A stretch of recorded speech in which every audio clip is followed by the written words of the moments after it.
Kerala vision news Thrissur. Thiruvananthapuram Nedumangad പെരുമ്പാമ്പിനെ പിടികൂടി. 12 അടിയോളം നീളമുള്ള പെരുമ്പാമ്പിനെയാണ് പിടികൂടിയത്. ഫോറസ്റ്റ് ബീറ്റ് ഓഫീസർ റോഷ്നിയാണ് പാമ്പിനെ പിടികൂടിയത്. മൂവാറ്റുപുഴ പേരമംഗലത്തെ തിരുപേരമംഗലത്തപ്പൻ ക്ഷേത്രത്തിൽ നടന്ന മിഥുനമാസ ആയില്യ പൂജ ദർശിക്കാൻ ചലച്ചിത്ര താരം ഭാമ അടക്കം നിരവധി പേരെത്തി. ഈ വർഷത്തെ അവസാന ആയില്യ പൂജയാണിത്. തിരുവനന്തപുരം കണ്ടല അരുമാളൂരിൽ വീടിനു നേരെ ഗുണ്ടാസംഘം ആക്രമണം നടത്തിയ സംഭവത്തിൽ ഒരാൾ പിടിയിലായത് കണ്ടല സ്വദേശി അർജുൻ. ആക്രമണം നടന്നത് അരുമാളൂർ സ്വദേശി ബിജുവിന്റെ വീടിന് നേരെ. തൃശൂർ ഗുരുവായൂരിൽ ഭഗവതി ക്ഷേത്രത്തിലെ ഭണ്ഡാരം കുത്തിത്തുറന്നു മോഷണം. ക്ഷേത്ര ഭാരവാഹികൾ പോലീസിൽ പരാതി നൽകി. പോലീസും ഡോഗ് സ്ക്വാഡും സ്ഥലത്തെത്തി പരിശോധന നടത്തി.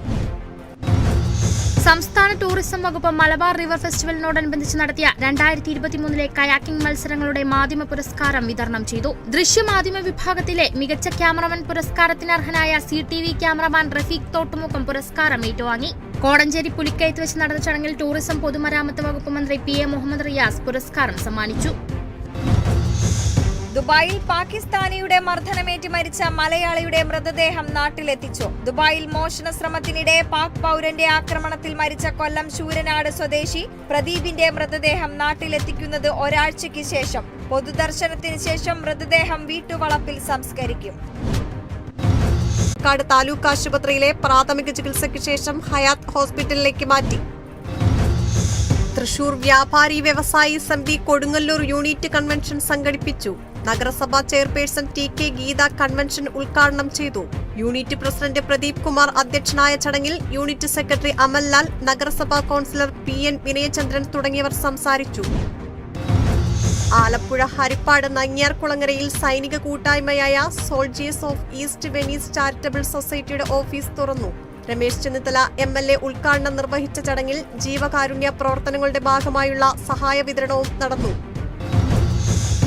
തൃശൂർ അരിമ്പൂർ പഞ്ചായത്ത് ഭരണസമിതി യോഗത്തിൽ അപകടകാരികളായ തെരുവ് നായ്ക്കളുടെ ക്രമാതീതമായ വർധനവ് നിയന്ത്രിക്കണമെന്നാവശ്യം അടിയന്തര നടപടി സ്വീകരിക്കണമെന്നാവശ്യപ്പെട്ട് പഞ്ചായത്ത് പ്രമേയം പാസാക്കി. നടപടി പ്രദേശത്ത് തെരുവ് നായ്ക്കളുടെ ശല്യം രൂക്ഷമായ സാഹചര്യത്തിൽ. കുവൈറ്റിലെ മുൻ ഗവൺമെന്റ് കോൺട്രാക്ടറും കായംകുളം സ്വദേശിയുമായ പള്ളിക്കുന്നം പുത്തംവീട്ടിൽ ചന്ദ്രശേഖരൻ പിള്ള അന്തരിച്ചു. കുവൈറ്റിലെ വ്യവസായി സുരേഷ് C പിള്ളയുടെ പിതാവാണ്. കൊല്ലം പോരുവഴി പഞ്ചായത്തിലെ ജനകീയ ആരോഗ്യ കേന്ദ്രത്തിന്റെ ശിലാസ്ഥാപന കർമ്മം കൊടിക്കുന്നിൽ സുരേഷ് MP നിർവഹിച്ചു. നാഷണൽ ഹെൽത്ത് മിഷൻ ഫണ്ടിൽ നിന്നും അനുവദിച്ച 55 ലക്ഷം രൂപ ഉപയോഗിച്ചാണ് കെട്ടിടത്തിന്റെ നിർമ്മാണം നടത്തുന്നത്.